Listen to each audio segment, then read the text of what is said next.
On the eve of my quiet wedding I thought I'd finally outrun my family's shadows, until my mother turned the aisle into a reconciliation stage and my estranged sister re-entered the script. One letter, one accident and one buried truth later piece demanded a price I never expected to pay in full. When Daniel proposed to me beneath the old maple tree behind his apartment building, I remember thinking that everything in my life had finally started aligning in a way that felt almost gentle. We had been together for 4 years and his steadiness had quietly mended pieces of me I hadn't realized were still broken. He was patient and thoughtful and never raised his voice even when the world around us demanded noise. Being with him felt like living inside a soft light after too many years of shadows. I hadn't believed in fresh starts until then, and suddenly I had one. Planning our wedding felt like a project of joy and peace. I wanted it small and calm, nothing extravagant, just honest. For once I wanted a milestone that belonged entirely to me without my family's history spilling into it. But families have a way of seeping through even the smallest cracks, and mine was no exception. My mother believes peace is something you can force if you cry enough or guilt people hard enough. She hates conflict, but she also feeds on it like it's oxygen.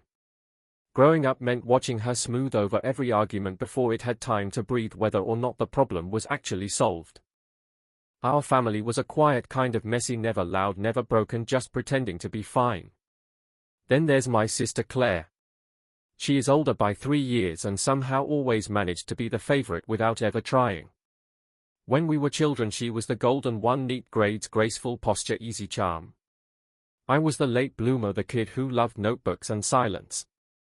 We were close for a while until college happened and one night changed everything. Back then I was dating a boy named Ryan. He was my first real love, the kind of person you mistake for forever when you're 20 and have never been truly hurt before. We dated for 3 years and he was woven into every piece of my future. I was so certain of him that I ignored the small moments that should have warned me, the secret texts, the quiet defensiveness, the sudden distance. It wasn't until my roommate told me she had seen Ryan leaving a party with Claire that the cracks became visible. At first I refused to believe it. I even laughed it off because my sister would never do something like that. Except she did. When I confronted her, she didn't cry, she didn't even look ashamed. She just said that maybe if he'd wanted me more it wouldn't have happened. I remember her tone more than the words, casual, almost bored. That moment split my life clean down the middle, before and after. I walked out of her apartment that night and I haven't spoken to her since. My mother treated the whole thing like it was a misunderstanding that could be hugged away. She told me sisters shouldn't hold grudges and that Ryan wasn't worth losing family over. I tried explaining that it wasn't about him anymore but about the trust she'd shattered, yet every time I tried to talk about it she'd sigh and tell me to let it go. Eventually I stopped trying. Years passed quietly. I moved across the state, built a small circle of friends, finished grad school and learned how to breathe without the constant static of family guilt. And then Daniel appeared like some calm answer to a question I hadn't known I was asking. He met my mother once early on and afterward told me she was intense but well-meaning. That was the polite version. The day I called her to tell her about our engagement she cried tears of joy, or so she said, and then immediately asked if I planned to invite Claire. I said no. The silence that followed was so sharp it almost hummed. She acted like I'd just announced I wasn't inviting oxygen to my wedding. You can't do that, she said, she's your sister. Over the next few days the pressure started building in the way it always does with her, slow, steady and relentless. She sent long texts about how family means forgiveness, how she'd raised us better than this, how it would break her heart to see us apart on such a happy day. She called every night, sometimes pretending it was just to chat before circling back to the same question, have you thought about inviting your sister yet? I told her no each time and she always sighed like I was being childish. One evening Daniel found me sitting on the kitchen floor with my phone in my hand and tears pooling at my collarbone. I wasn't crying out of sadness so much as exhaustion. He just sat next to me for a while, not saying anything because he knew silence was what I needed most. After a while he said quietly that this was our wedding, not my mother's reconciliation project, and that we were allowed to protect our peace. His words settled somewhere deep inside me and I decided he was right. Still, the guilt never truly stopped humming. It followed me through the early planning stages while I picked out invitations and looked at flowers and imagined a day free of old ghosts. Each time I started to relax, a new message from my mother would appear reminding me that she might not come if I didn't invite Claire.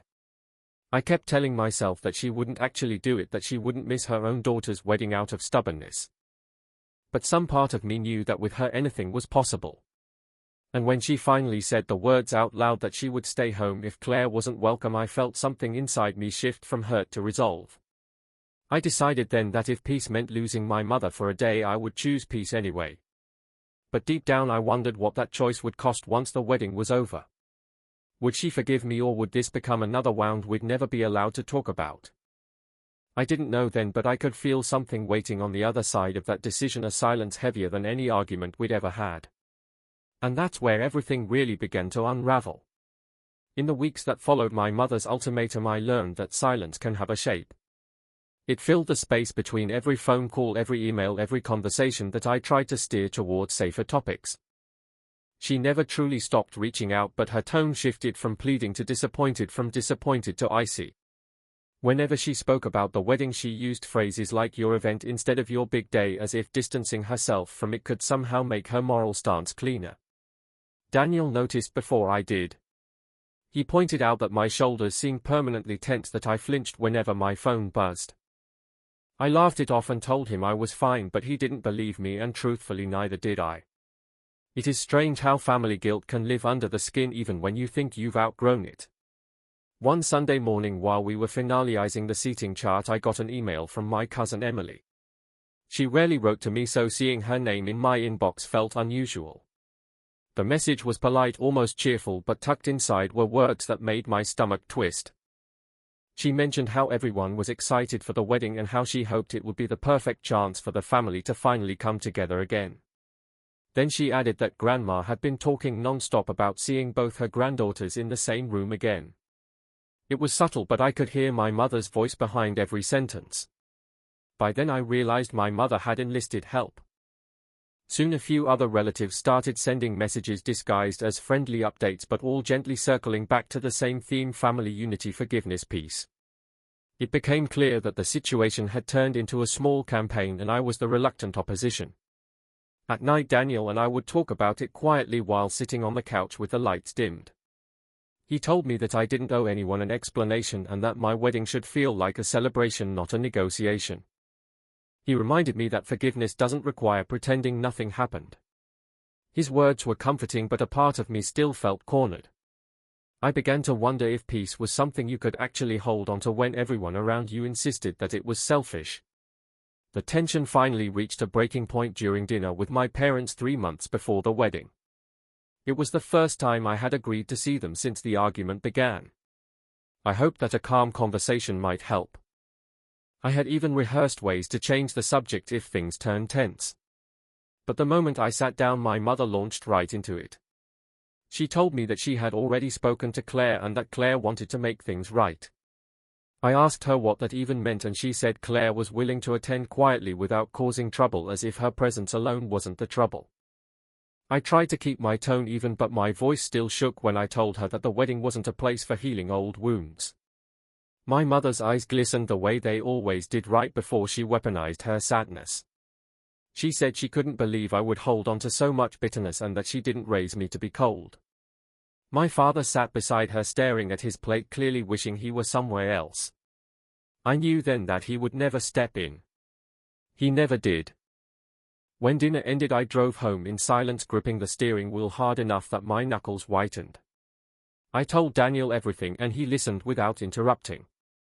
Afterward he suggested I write a letter to Claire. Not to invite her, but to make my position clear once and for all. The idea sat in my head for days before I finally acted on it. The letter was long and careful. I told her that I didn't hate her and that I hoped she had built a good life for herself, but I couldn't pretend the past hadn't happened. I told her that betrayal changes people and that some bridges collapse so completely that rebuilding them would only lead to splinters. I ended by saying that my wedding was about joy and love, not about reopening old scars.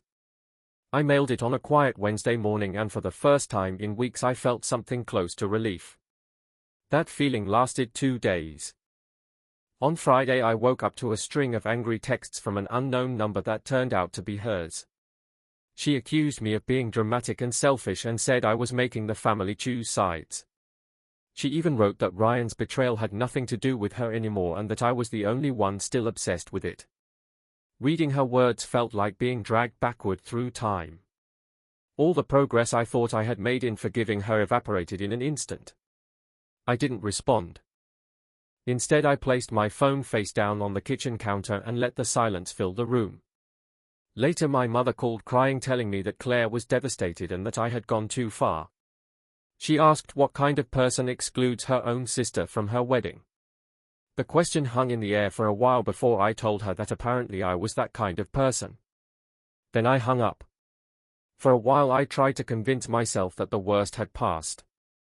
I stopped checking my phone as often and threw myself into last-minute planning. But I underestimated my mother's persistence. When the invitations went out, she called again to ask if maybe there had been a mistake, if perhaps Claire's invitation had been lost in the mail. When I told her there was no mistake, she didn't argue. She simply said that she hoped I would be able to live with my decision. The morning of the wedding came faster than I expected. The sky was a soft gold and the air felt heavy with that strange stillness that happens before something begins. I remember standing in front of the mirror in my dress thinking that after everything it had taken to get there, the day still felt unreal. My mother arrived just before the ceremony, her expression neutral but her eyes red. She hugged me briefly and whispered that she wished things were different. Then she sat in the front row beside my father and didn't say another word. The ceremony went beautifully. Daniel's vows made me cry, and for a few precious hours I forgot about all the noise that had surrounded us for months. It wasn't until late that night, when I checked my phone again, that reality came rushing back. Claire had posted something online. A vague message about family betrayal and how some people never grow up. The comments beneath it were filled with sympathetic relatives writing things like "Stay strong and you deserve better." I stared at the screen for a long time before locking my phone and setting it aside. The peace I had felt only hours earlier began to thin like smoke. I tried to sleep, but my mind kept circling back to the same thought, that maybe the cost of peace was heavier than I had imagined. Because now that the wedding was over, the silence that followed felt less like calm and more like distance stretching wider by the day. And deep down I had the uneasy sense that my mother wasn't done yet. In the days after the wedding, the house felt too quiet. The kind of quiet that doesn't comfort you but presses against your thoughts like a weight. Daniel went back to work almost immediately, and I spent those first few mornings wandering from room to room, still half dressed in leftover celebration. The flowers from the ceremony had already started to wilt and the corners of the cards we'd received were curling. I kept telling myself to let the calm sink in, but the calm wasn't real. It was just the pause before the next ripple. My mother's messages started arriving again 3 days later. The first was short, a polite "thank you for letting her be part of our special day," followed by a line that stung more than she probably realized. She wrote that the wedding was beautiful, but it was a shame that one person's stubbornness had cast a shadow over it. I knew exactly who she meant and I didn't bother replying. By the next morning she had sent another one, longer and more deliberate, saying he was heartbroken that I had turned my back on my sister and that she didn't recognize the person I had become. Daniel watched me reading it at the kitchen counter and asked if I wanted him to block her number for a while. I shook my head because blocking her felt like something irreversible and I wasn't ready to make it official that we were at war. I told him I would handle it and I tried to believe it. A week later a letter arrived from Claire herself. The envelope was thick and the handwriting oddly familiar from birthday cards long ago before everything broke. Inside was a long letter written in blue ink that looped neatly across every line. It started as an apology but quickly turned into a justification. She wrote that she had been young and confused back then, that Ryan had been the one who pursued her, that she had made a terrible mistake but that I had punished her for too long. She said it wasn't healthy to live with so much resentment and that if I really wanted to move on I needed to stop pretending I was still hurt. At the end of the letter she included an old photo of us at a family picnic, both of us covered in grass stains laughing over melted ice cream. I stared at that photo for a long time and wondered what she thought I was supposed to feel looking at it. Nostalgia, maybe forgiveness, maybe some trace of guilt. Instead all I felt was an ache that didn't know where to belong. Daniel came home that evening and found the letter sitting on the counter. He didn't read it, but he could tell what it was. He asked if I was all right and I told him yes, though my voice didn't sound convincing. Later that night while he was asleep, I tucked the letter into the bottom drawer of my desk under old paperwork and decided to pretend it didn't exist. But pretending never works for long in my family. 2 days later my mother called again saying she was planning a small get-together at her house. She said it was just family and that she wanted everyone to reconnect now that the wedding was over. There was a pause long enough for me to understand what she really meant. She said Claire would be there and she thought it would be a good opportunity to clear the air. I told her I wasn't coming. She started crying and said she was worried about how divided the family had become. I reminded her that division doesn't appear out of nowhere, that sometimes it's built by people who refuse to see what they've done. She didn't respond to that. That weekend she held the gathering anyway. I saw the pictures online later, smiling faces under string lights, everyone pretending nothing was wrong. Claire was there standing beside my mother holding her wine glass like a trophy. They looked perfectly happy together. The caption under one of the photos said "Family is everything." I couldn't tell if my mother wrote it or Claire did. The next day my aunt called out of nowhere and said she had heard I was still refusing to talk to my sister. Her tone was gentle but her words were edged with judgment. She told me that life was short and that I might regret this one day. I told her that regret already lived with me and that forgiving someone who isn't sorry doesn't make you noble, it just makes you tired. She didn't know what to say after that. Daniel suggested we get away for a bit and he booked a weekend trip to the coast. We drove out early on a Friday morning and the sky was grey with that soft kind of light that makes everything look quieter than it really is. We walked along the beach for hours without talking much, and for the first time in weeks my mind began to loosen. I thought about how strange it was that happiness and guilt could live side by side like two tenants who refused to leave. When we got home there was another letter waiting, this time from my mother. She wrote that she couldn't sleep at night knowing her daughters were estranged and that she had spoken to a counselor at church who agreed that forgiveness was the only way forward. She said that if I kept shutting Claire out I would be the one tearing the family apart, not her. Reading that line felt like stepping back into childhood where everything wrong somehow became my fault. I tried to draft a reply explaining that forgiveness and reconciliation weren't the same thing, but halfway through I stopped. There was no point. She didn't want understanding, she wanted control. Over the following week the calls slowed but the tension didn't fade. Claire started posting more things online, thinly veiled comments about loyalty and family and how some people thrive on drama. I ignored them all, but one night curiosity got the better of me and I clicked on her profile. Her life looked pristine, new friends, new apartment, everything spotless. It made me realize how differently we carried the past. For me it was a wound, for her it was an inconvenience.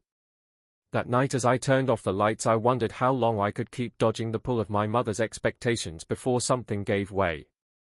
Because deep down I knew she wouldn't stop until she got what she wanted, and that meant sooner or later I'd be standing in the same room as Claire again, whether I was ready or not. It happened on a Thursday evening in late spring when the light lingered too long outside and the air smelled faintly of rain. I had just finished a long day of work and was standing in the kitchen rinsing a mug when my phone started buzzing on the counter. It was my mother again. I almost ignored it, but something inside me whispered that this time I should answer. That small decision would end up changing everything. Her voice was unusually calm, which immediately made me uneasy. She said she had something important to tell me and that she needed me to listen without interrupting. I leaned against the counter staring at the small ring of coffee left in the bottom of the sink while she talked. She said Claire had been in a minor accident. Nothing serious, she assured me, just a slip on wet stairs that left her with a fractured wrist. She said the doctors expected a full recovery. Then she paused long enough for me to feel the turn coming. She said Claire had asked for me. For a second I thought I had misheard. My mother repeated herself slowly as if I were a child. Claire had asked if I would visit her. She said my sister didn't want to fight anymore and wanted to talk privately. I didn't answer right away. My mother filled the silence with soft pleading words about forgiveness and family and how moments like this reminded us what truly mattered. I finally told her I'd think about it and ended the call before she could say more. That night Daniel and I sat on the couch with dinner untouched between us. I told him what my mother had said and he watched me quietly, his expression unreadable. After a long pause he said that maybe it wouldn't hurt to see her once, not for her but for myself. I could tell he meant it kindly, but the thought of standing in front of Claire again after all these years made my stomach twist. Still, a small part of me wondered if he was right. Maybe facing her would finally close whatever door I had been keeping half open. 2 days later I drove to the small townhouse where she lived. The neighborhood was clean and quiet, lined with trimmed hedges and mailboxes that all looked the same. I sat in the car for nearly 10 minutes before forcing myself to get out. When she opened the door her arm was in a sling and she looked smaller than I remembered.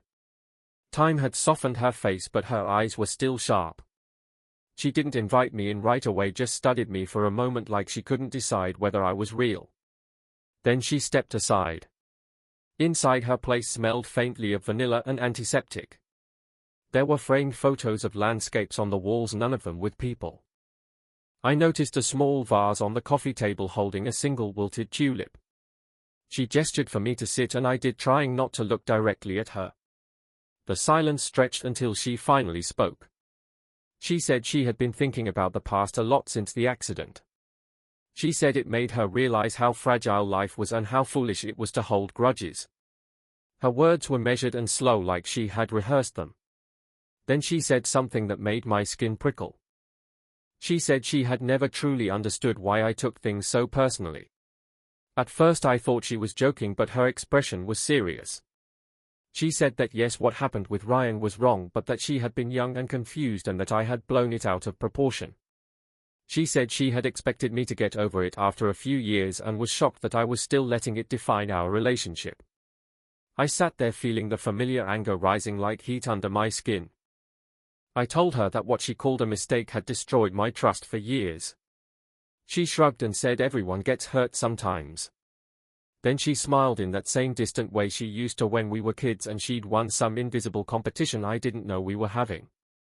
It was then that I understood why seeing her had felt inevitable. Not because fate wanted reconciliation, but because it wanted confirmation. I needed to see that she hadn't changed. That realization should have hurt, but instead it made everything suddenly clear. I stood up and told her that forgiveness doesn't mean pretending something never happened and that healing doesn't always require both people to show up. I told her that I wasn't there to fix anything but to end it for good. She stared at me blankly as if I were speaking a language she didn't recognize. When I left, she didn't try to stop me. I drove home with the windows down and the air rushing in cold and sharp. I felt lighter than I had in years. For the first time, the guilt wasn't sitting on my chest. I thought maybe this was what peace actually felt like. But the relief didn't last long. That night my mother called again, except this time her voice wasn't calm. She said Claire had told her everything and that she couldn't believe how cruel I had been. She said Claire had finally tried to apologize and I had thrown it back in her face. I tried to explain what had actually happened, but she cut me off, saying he was done choosing sides. Then she said something that froze me. She said that if I wanted to know the truth about that night in college, maybe I should finally hear Claire's version. I asked her what she meant and she said Claire had told her that Ryan and I weren't even together when it happened.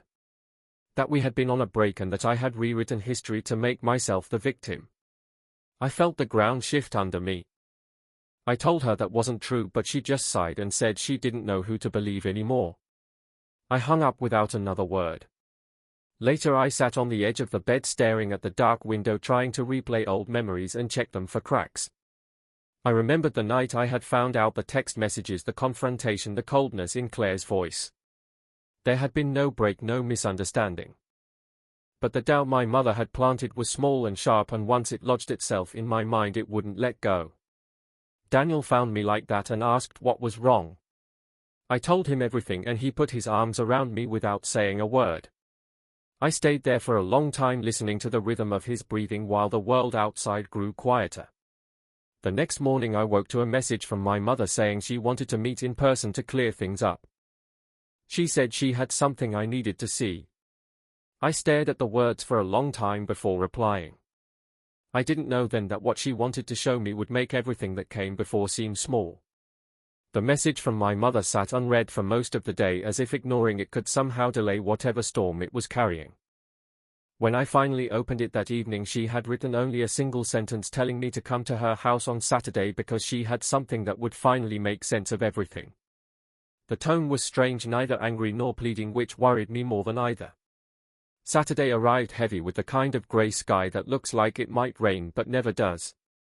Daniel offered to come with me, but I told him I needed to handle it alone. The drive to my parents' house felt longer than usual, even though I knew every turn by heart. I hadn't been there since before the wedding, and seeing the place again stirred something bittersweet in me. The same porch swing my father had built years ago still hung crooked, and the rosebush by the gate had grown wild. My mother opened the door before I could knock, as if she had been waiting behind it. She looked tired in a way that felt unfamiliar, her hair pulled back carelessly and her eyes swollen from either lack of sleep or crying. She led me into the living room, where the coffee table was already prepared with 2 cups of tea and an envelope placed neatly in the center like an offering. She gestured toward it and said quietly that Claire had given her this letter years ago, back when everything first happened, but she hadn't shown it to me because she thought it would only make things worse. I asked her why she wanted me to see it now, and she said because she was tired of being caught in the middle. She said maybe if I read it myself I would finally understand. The envelope was thick and the paper inside had yellowed slightly at the edges. My name was written on the front in Claire's handwriting, the same looping letters I had recognized from birthday cards long ago. My mother sat across from me watching as I unfolded it.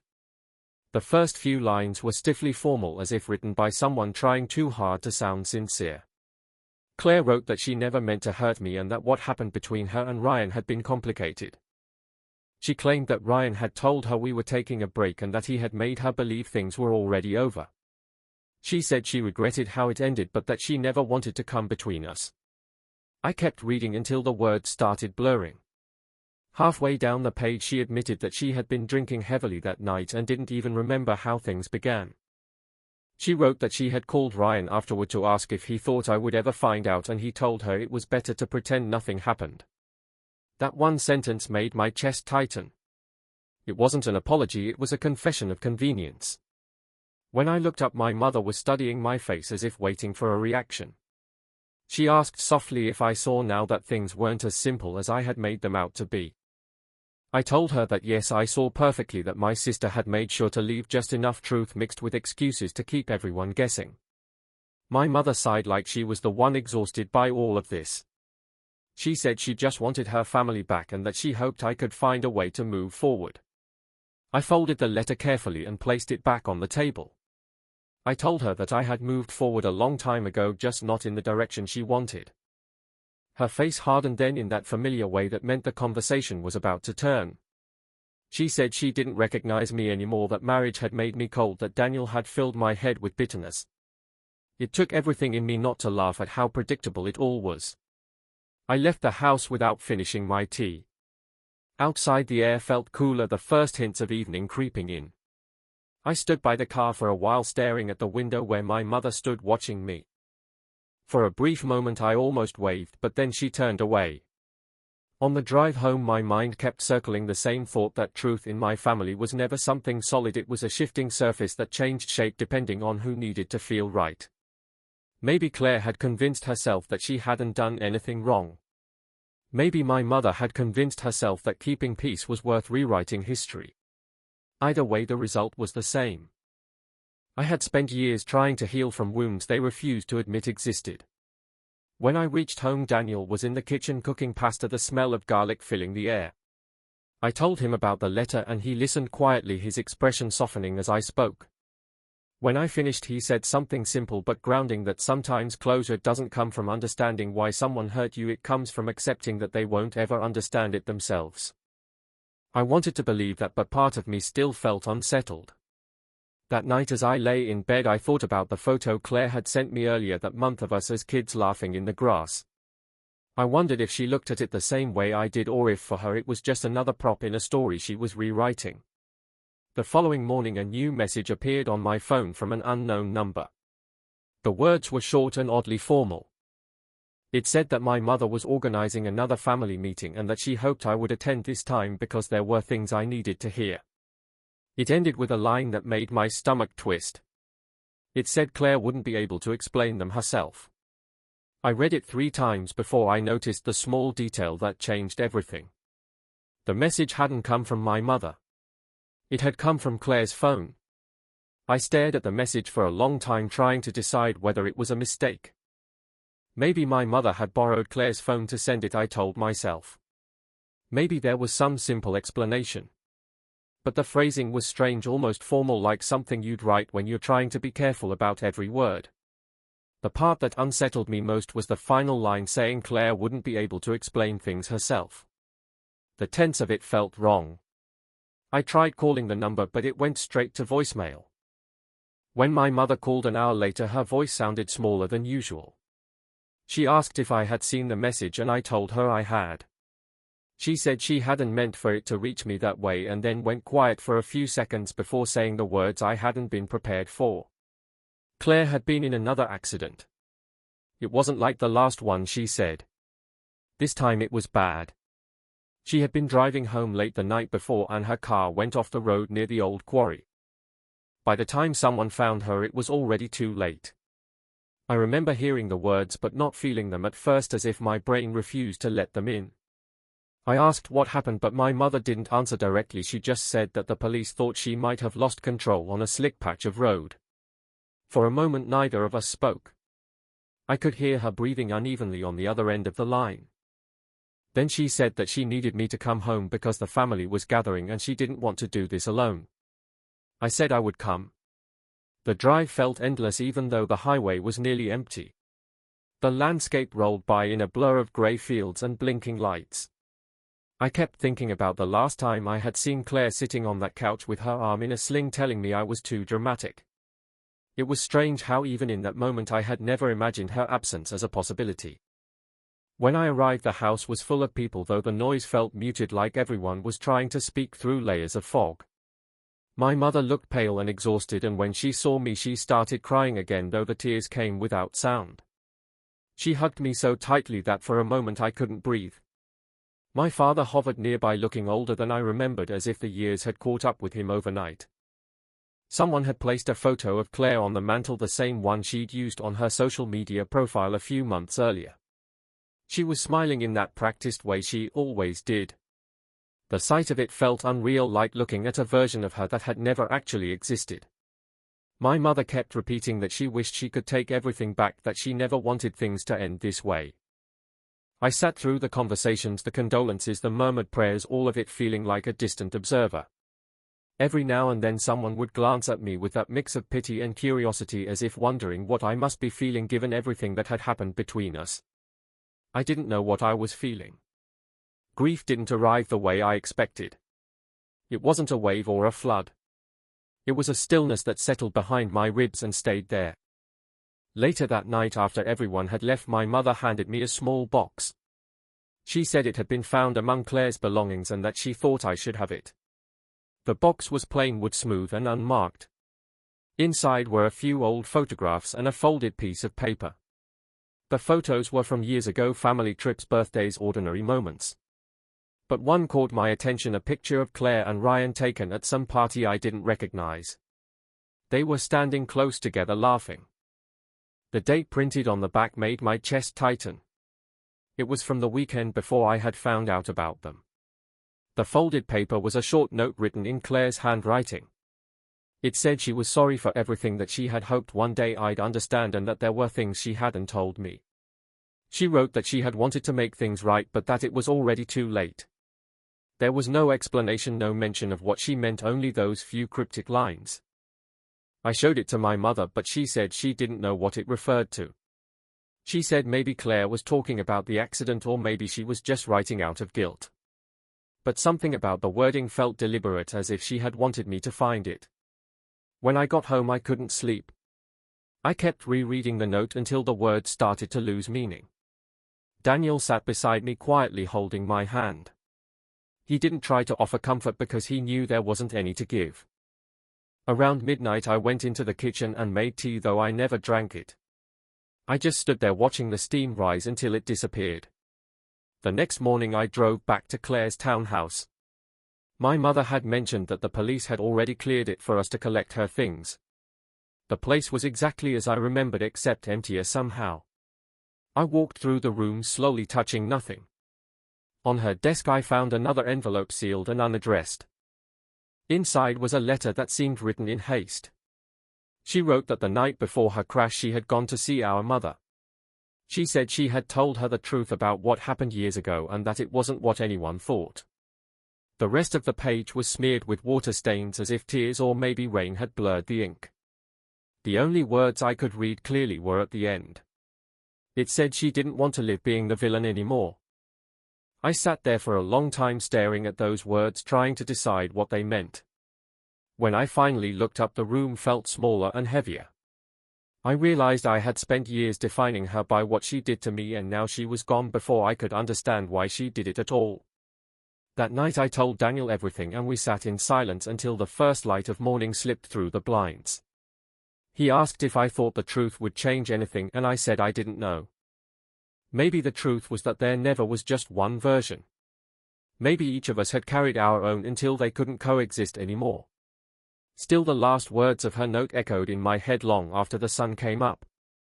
She didn't want to live being the villain anymore. And I couldn't shake the feeling that there was something else hidden in those lines, something I hadn't seen yet. The weeks that followed blurred together like pages soaked in water until the dates and days lost their edges. The funeral came and went beneath a low sky that seemed unwilling to brighten no matter how late it got. I stood beside my mother during the service watching her twist a tissue into smaller and smaller pieces until there was nothing left but damp shreds between her fingers. She barely looked at me though when she did it was with the tired expression of someone who had been carrying a secret too heavy for too long. Afterward the family drifted back to their cars murmuring soft words that evaporated before they reached me. My mother stayed behind by the grave long after the others left. I waited near the path until she finally turned toward me and said she wanted to talk. Her voice sounded different, stripped of its usual certainty. She said she owed me the truth. We sat on a nearby bench, the wind rattling the dry leaves around our feet.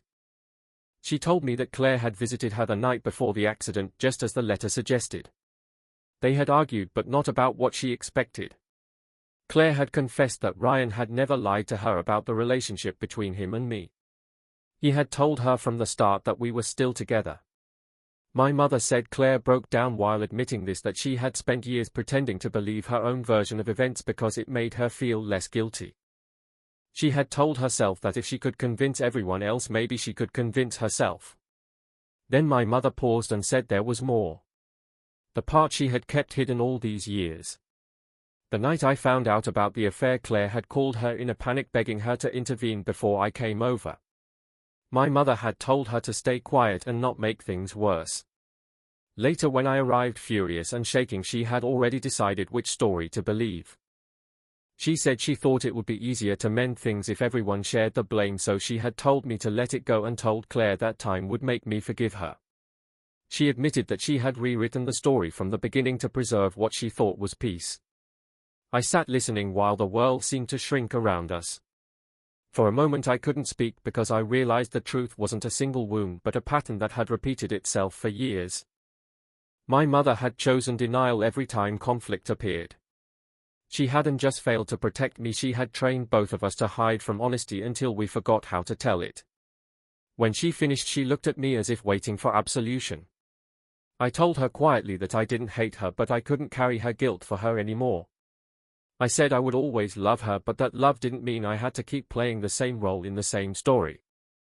She nodded slowly as if she finally understood what I meant. That night I went home and placed both of Claire's letters in a box at the back of the closet. I didn't want to destroy them, but I couldn't keep them in sight either. Daniel found me sitting on the floor afterward and asked if I felt any lighter.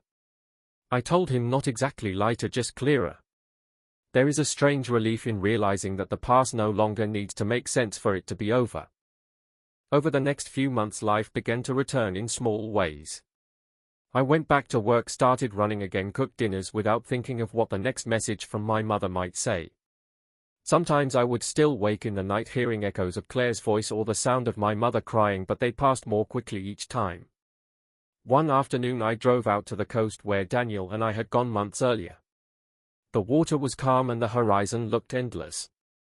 I brought nothing with me except a single photograph, the one of Claire and me as children sitting in the grass laughing with our knees stained green.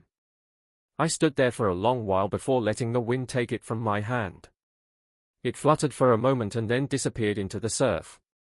Standing there I realized that forgiveness isn't something you give once and keep. It's something you practice quietly over and over until the memory stops trying to hurt you. I don't know if Claire ever found peace, but I hope wherever she is she finally stopped trying to convince the world she was someone else. When I got back to the car, Daniel called to ask if I was all right. I told him yes, and this time it was true. For the first time in years I didn't feel like I was living inside a wound disguised as a family. The story had finally run its course. As I drove home, the road curved along the cliffs and the evening light spilled across the water, turning everything gold. I thought about how life keeps moving forward even when we try to hold it still, how the people we lose never really vanish, they just settle somewhere quieter inside us. And somewhere in that quiet I decided that peace wasn't something to be protected from others. It was something to be built slowly, patiently from the ruins they left behind.